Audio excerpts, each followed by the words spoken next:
Hello everyone, hope you're fine and doing good. In this video, I will tell you how you can enable and disable the keyboard sound and vibration in your device Samsung A73 and 5G.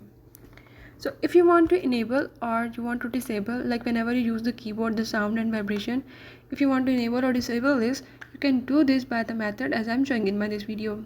Before starting the video, if you're new to my channel, do subscribe and press the bell icon. So now follow the steps and watch complete video and learn about the keyboard settings in your device. Let's watch it.